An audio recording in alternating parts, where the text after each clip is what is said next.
আসসালামু আলাইকুম রহমতুল্লাহ। প্রিয় দর্শক, সকলেই কেমন আছেন? আল্লাহর অশেষ রহমত আর দয়ায় আপনারা সকলেই ভালো আছেন।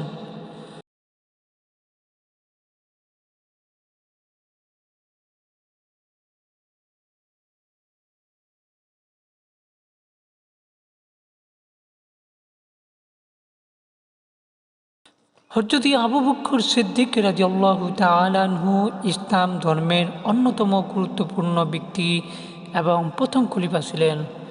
তিনি 570 খ্রিস্টাব্দে মক্কায় জন্মগ্রহণ করেন।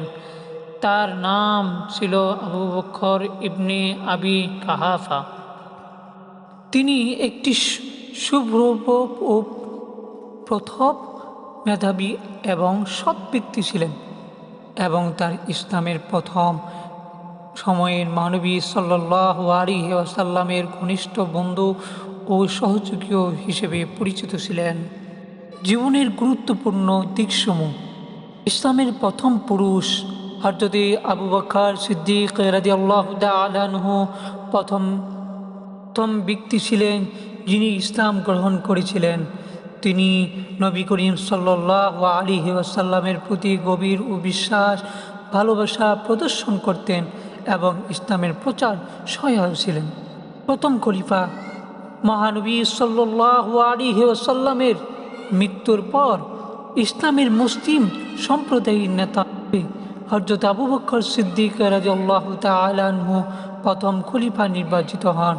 তার শাসনামলে ইসলামী খেলাফত প্রতিষ্ঠিত হয় এবং অনেক যুদ্ধ সংগ্রাম হয়, যার মধ্যে মুসাইলামা বিদ্রোহ অন্যতম।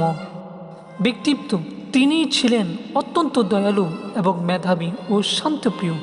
তার জীবনের প্রতিটি দিক ছিল ইসলামের মূলনীতির সঙ্গে সংগৃহীতপূর্ণ। তিনি ইসলামের আদর্শ প্রচারের যথেষ্ট ভূমিকা পালন করেছেন।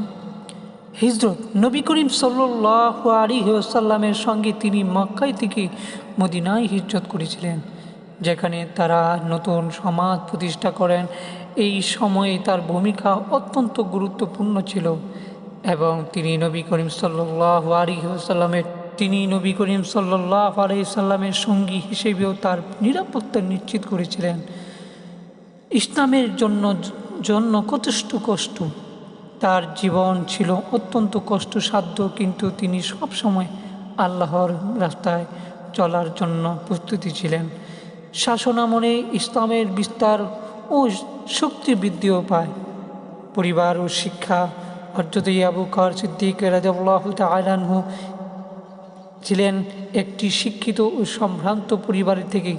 তার পিতা আবু কাহাফা এবং মা সালমা ছিলেন মক্কায় খ্যাতনামা ব্যক্তি।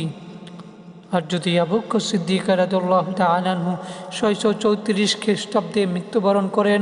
তার মৃত্যুর পর তার স্থান গ্রহণ করেন হযরত ওমর রাদিয়াল্লাহু তাআলা আনহু।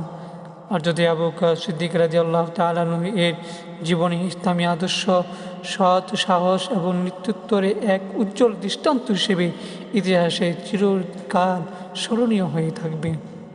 মহান আল্লাহ তাআলা আমাদের সকলকে হযরত আবু বকর সিদ্দিক রাদিয়াল্লাহু তাআলা আনহুর মতো সৎ, নিষ্ঠাবান এবং দয়ালু হওয়ার তৌফিক দান করেন। আমিন।